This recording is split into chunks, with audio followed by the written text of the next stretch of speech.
Dan McMahon, welcome to Listening with Leaders. You are the founder and managing partner of a company called Integrated Growth Advisors, which can be found at integratedgrowthadvisors.com. Like me, you started out professionally. You were a CPA, I was a lawyer, and kind of switched gears in the middle of your career. And I'm really excited to have you on the show. Thank you so much for joining me. I'm excited to be here. Thank you for having me, Doug. Absolutely. Let's start off with a quick backstory, Reader's Digest version.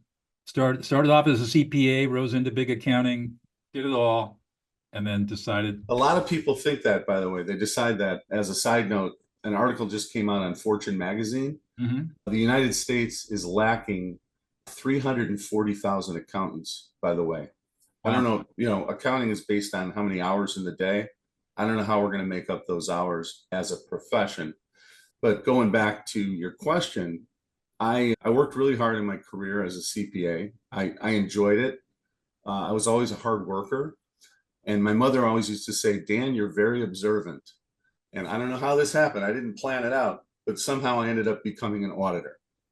So as a CPA, I was an auditor. I got to see a lot of different things, a lot of different leadership styles, a lot of different governance infrastructures in practice, and a lot of accounting systems and businesses throughout a 20-year career. Back on December 1st of 2011, November 30th of 2011, I was a partner with an accounting firm, a $30 million revenue accounting firm based in New England. And the next day, December 1st, 2011, we merged into an international firm. And at the time, I wasn't crazy about going through that type of a transaction. I had enjoyed my time with the $30 million firm. Going from a $30 million firm to a $1 billion firm, very different experience. I had the skill sets, but I didn't really have the drive to go and try and perform at the partner level at that firm. I was a partner at the $30 million firm. So on December 1st of 11, I was able to have the fortunate opportunity to start Integrated Growth Advisors. And our focus at the time, and we're still core to the message, but our focus at the time was to help business owners, particularly accounting firms back in those days, grow and do it through structure and process and stronger leadership. I had worked in a handful of accounting firms, and accountants aren't always people, as you can imagine. So I saw a lot of command and control throughout my career in terms of leadership styles. And that didn't really resonate with me as a person receiving the orders. And I'm probably not different than a lot of people, especially in this day and age where information is at our fingertips. It's difficult to just fall in line and fall under a command and control system. So I had set out to find ways for my clients to become exceptional leaders and have strong governance infrastructures that actually are systems that go to work for their firms to help drive the results they're looking for. And I've been doing this now for 12 years. We work with accounting firms, professional services firms, and any type of a privately held business, owner-operated business. So you're providing what? Leadership development, management consultant, systems analysis, that sort of stuff? Yeah, I wouldn't classify us as a leadership development firm in the context of maybe what a human resources expert would do. Right. But I do provide emerging leadership coaching. Oh, okay. And we've developed a model around it. And then when it comes to the work that we generally do with our clients, it's management consulting, it's business advisory services. And then we've got a mergers and acquisitions function for accounting firms only. And then we have an executive recruiting function that crosses all industries. We've recruited anywhere from an electrician, a master electrician, up to a CFO, up to a partner in an accounting firm. So we've done a lot with executive recruiting as well. So you've been doing this for a while. What is it that gets you up in the morning these days and motivates you to go to work? That's a good question. I think for me, it's all about building something. And when I was practicing as a CPA and as an accountant in public accounting, I always liked to get my hands dirty in the clients that required maybe a turnaround situation. We might have had a client that we billed $100,000 a year for the work we were doing. But when you looked at our time records, we were incurring $200,000 of time. Wow. So I would get in there and I would try and work with the client and set up lines of communication and try to get them to understand how it was that we worked and how I, as at the time a manager or a partner in the firm, was evaluated. And I was able to get results and turn those relationships around. So for me, that was like the earliest point in my career where I realized I really like to build things. So with Integrated Growth Advisors, I started off in a walk-in closet that was big enough to hold a desk with my dog and my cat. Right. And December 1st, 2011, that's where I went, 8 a.m. And by January 1st, 2011, of course, it was a holiday, let's say January 2nd, 2012, the dog and cat were waiting for me at the door at 8 o'clock. So I just went to work and started building this business. That's what really gets me going. And so it sounds like you've got a fairly broad client base. What's a typical day look like for you? Each day of the week is different. I try to spend Monday working on my business, which, there's the adage, work on your business as opposed to in your business. And the work that we do as consultants, we're helping the clients work on their business. So I try to set aside Monday to work on our business. Mm-hmm. So I have meetings with the people that I work with internally, occasionally take a call outside the organization on a Monday, but that's what my Monday looks like. Tuesday through Thursday, I'll settle into a series of calls. Some days I'm back to back to back, and 7-8 hours goes by and I haven't moved from my desk. I know how that is. Yeah. So it's interesting. I mean, always learning something new, always interacting with somebody on an issue that they're having that sometimes I've incurred in my career and sometimes I haven't. So I just try to get them focused on their objectives. And what is it in your work that gives you the most satisfaction? I'd say helping people, helping them through, help them see through the issues that they're dealing with on a day-to-day basis. Mm-hmm. I like to try and help my clients get up out of the weeds and see their business from maybe a 10,000 or 20,000 foot level and try to help them prioritize what's most important. And, a lot of this I have a keen understanding of because I've gone through it myself. I go through it in my own business. I went through it in my public accounting career where I had all sorts of things coming at me at any given moment of the day, and I needed to figure out how to prioritize and tackle what was most important at that given point in time. So that's what I do. I help them get out of the weeds and get moving.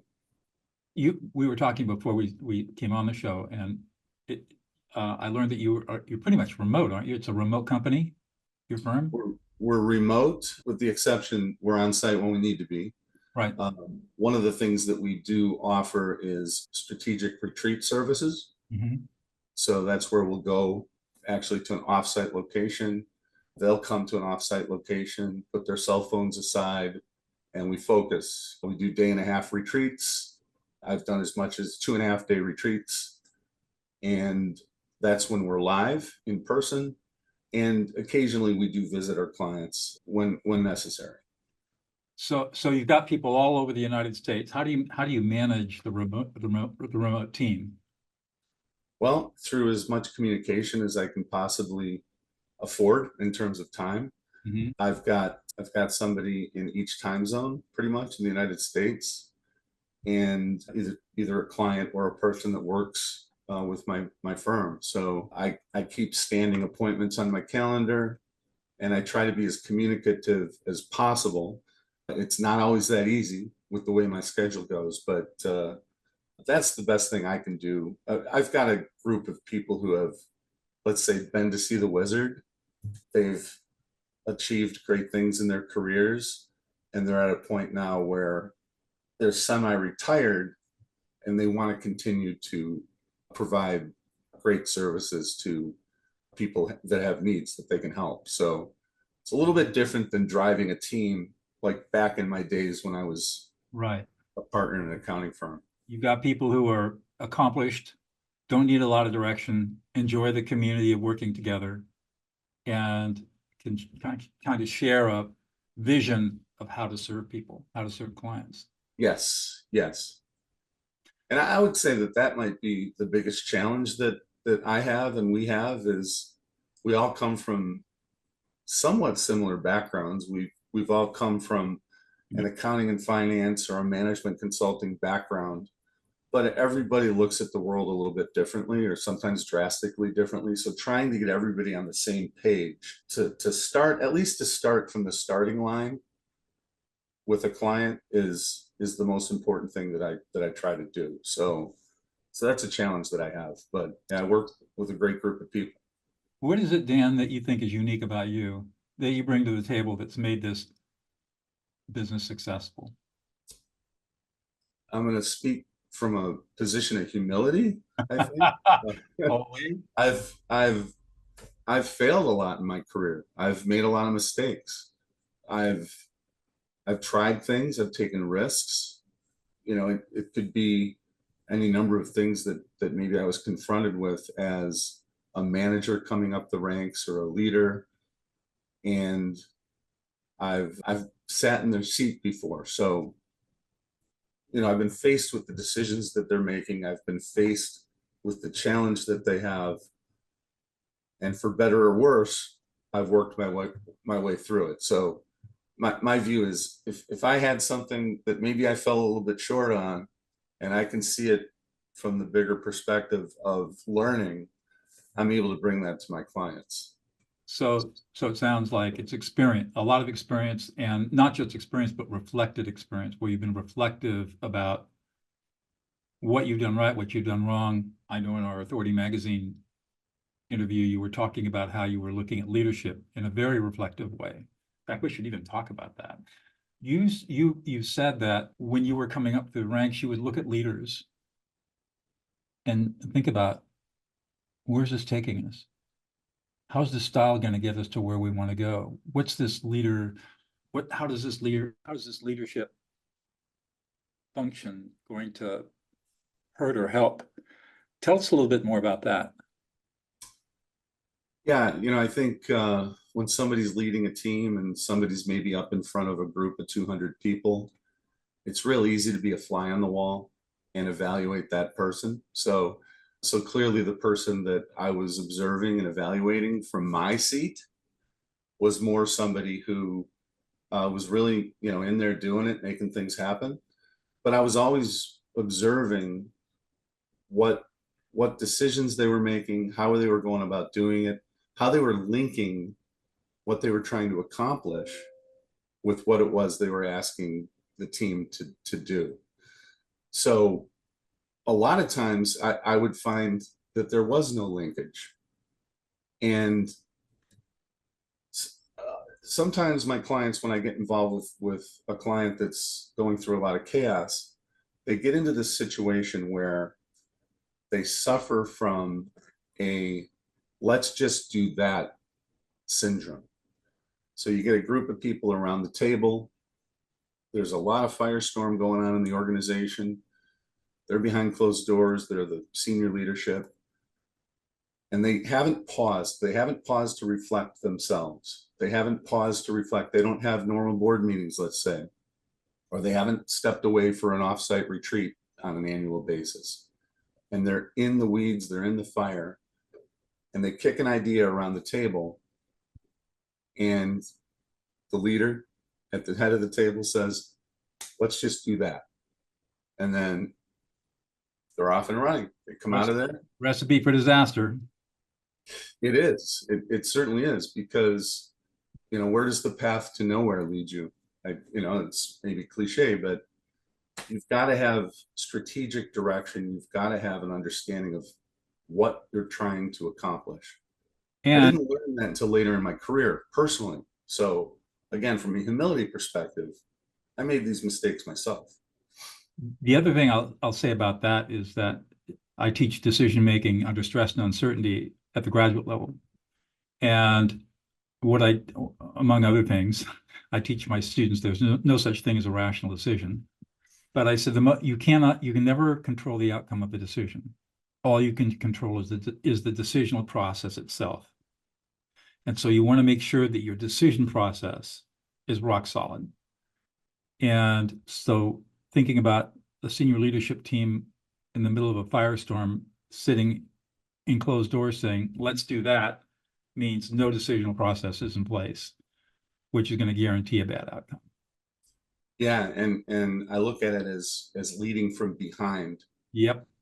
I've thought a lot about that in my career, and you made a point that we talked about how I've been reflective in my career. Right. Each time I had a tough failure, or each time I helped a client through a tough situation, I would reflect and I would write it down, and I would try to create a model or create some bullet point list that I can reference in the future. And at this point, we've got a pretty significant selection of intellectual property that goes along with the work that we do, because we've seen a lot of these things. Right. And the concept of leading from behind as opposed to leading from the front, if I can just spell that out from my perspective, I think about it as, leading from the front, you're at the tip of the sword. And I'm from the north. I'm from Chicago originally and spent a lot of time in New England, a lot of snow. So we see a lot of snow plows coming through the highways. And the ones that hit the highways have points on the front of their shovels. And all that snow, the snow plow just goes right on through. So I think about that. I equate to that snow that gets thrown off as white noise, unnecessary stuff, things that the leader doesn't need to focus on. And the way that I came upon that is because I started thinking about what if you're leading from behind, you're the inverse version of that snowplow, and you're not going to get anywhere. Right. You're going to go about 10 feet before even the strength of a snowplow is going to be stopped. Exactly. That's a great metaphor to think about. The other thing that strikes me as being really important is the importance of listening. This show's called Listening with Leaders because I believe listening is sort of the foundational skill of life. And interestingly, listening is not something that we learn to do. Listening is something that we're ordered to do as children. So we never really learn how to listen. We're told to listen. We're told to keep our mouths shut, but we're really never taught the actual skill of listening. And some people pick it up, and some people don't. What's your observation about all of that? I agree that as we're young, we're told to listen. We're told to sit there and pay attention. Zip it. Keep your mouth shut and pay attention. I think, and what I'm intrigued by the work that you do and the fact that your podcast is called Listening with Leaders, is that listening is probably the most important thing that any of us can do, especially in a leadership situation. You've got to read the room. You've got to be able to pay attention and listen to the feedback that's coming to you. Sometimes it's just body language feedback. Other times it's somebody, pulling you aside and telling you what they see, but you've got to be a great listener. I actually learned to be a better listener. And I learned it after my public accounting career. When I started Integrated Growth Advisors, I had spent all of my winters for 20 winters working a lot of hours, not seeing the light of day. Of course, the days are shorter, but I still worked pretty late hours. And when I came out of that rat race or that treadmill, and I started this business, I didn't have anything to do on Saturdays and Sundays from January to April. And it was really a strange feeling. I didn't know what to do with myself. So So I learned certain things, and I would always take something on and something from a learning perspective. One year I decided I'm going to learn improv. And it was through the art form of improv that I learned how to listen. Good. And I failed a lot in those first classes, but I went through several classes of improv. And you have to listen to be able to help your partner when you're on stage. So I did learn to be a better listener later in life, and it makes a lot of difference. It does. I like you didn't really learn how to listen until I left the practice. It's strange as a trial lawyer, I knew how to listen, but only listen for very specific things for a very specific purpose, which has its advantages and its major disadvantages. I didn't really learn to listen until I left the practice of law and became a mediator and a peacemaker. But one of the things that I've seen is that, especially in business, leaders have a hard time listening because they can't manage their own anxiety. And so they become anxious about what they're hearing. And as soon as they become anxious, their brain shut down and they can't process information anymore. So one of the big secrets, I think, to learning how to listen, especially in intense situations, to your point, reading a room, is learning how to manage your own anxiety so that you are not hijacked by other people's upset. I think there's a lot there. And that's what I teach people to do, how to not allow emotions to hijack you. How do you manage all that? And I think because otherwise, we've all seen it, right? Somebody's talking and you're not listening to them. What are you doing? You're thinking about, what am I going to say next? How am I going to rebut that? How do I need to be heard? What am I going to do? That's right. Yeah.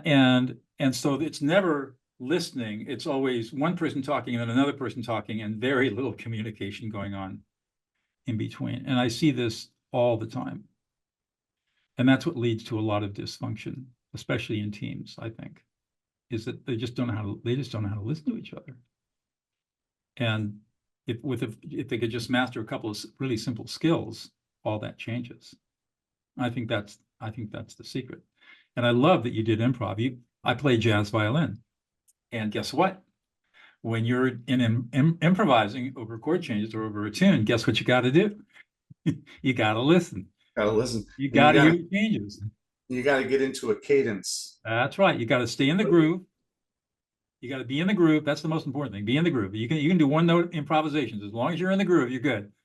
And then, you're listening to what's going on in the music. Chord changes. What's the bass player doing? What's the drummer doing? What's the keyboard guy doing? What's the guitar guy doing? And you're listening to all of that.